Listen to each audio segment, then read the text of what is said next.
This short video will provide an overview of the mathematics section of the Praxis core, and then provide some basic test-taking strategies that could help you on this test. The purpose of this video is to help you familiarize yourself with the test and some of the content areas that will be assessed. You should consider starting your review 4 to 7 weeks prior to your test and set aside time to study every day. Keep study sessions between 30 minutes and 2 hours because your brain can only handle so much at one time.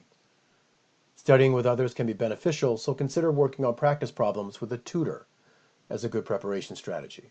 And finally, learn as much as you can about the structure of the test so that you're not caught by surprise.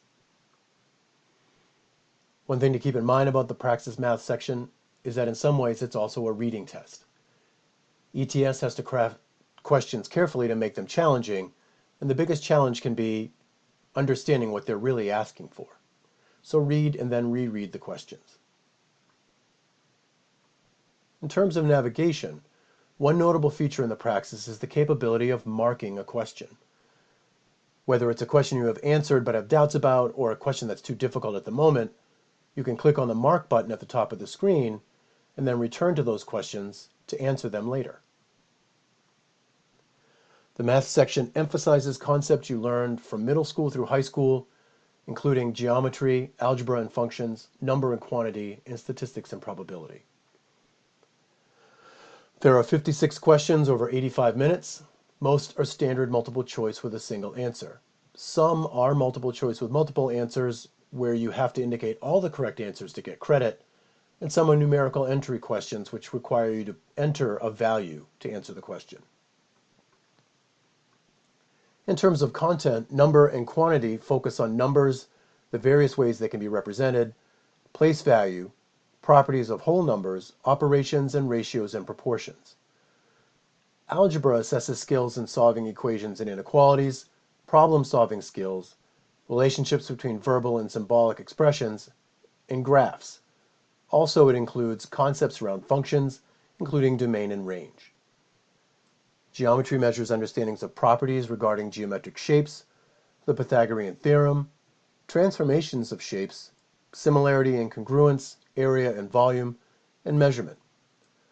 Finally, statistics and probability assess the ability to read graphs and charts, draw inferences from data, determine central tendencies such as mean, median, and mode, and find specific probabilities for specific outcomes. You cannot bring your own calculator to the test, but an on-screen calculator is provided. A few things to keep in mind about calculators. Calculators can't think, and sometimes can be a liability in terms of time. They won't necessarily make you faster, and they can't replace scratch paper. It's a 4-function calculator. It does include the square root symbol, decimals, and a plus-minus key. So let's talk about some strategies. Strategy number 1 is to take 2 passes. Because the Praxis allows you to mark a question and return to it later, and all questions are weighted equally, answer the easiest questions first. If you see a question you don't like, mark it and move on. Answer all the questions you feel confident about first, then go back to the harder ones. Strategy number 2 is to put it on paper. That means use your scratch paper. Write neatly and review your work. Write out A, B, C, D, E and practice the process of elimination. And consider that if you're not writing, you should mark that question and move on. Strategy number 3 is the process of elimination, which helps improve your odds of answering correctly. Read the question carefully and write A, B, C, D, E on your scratch paper. Scan the possible answers and eliminate any answer that you can tell is incorrect. Then work the problem on your scratch paper and find the solution that matches. And do this even when you have to guess. Choosing from 3 possible correct answers is better than choosing from 5.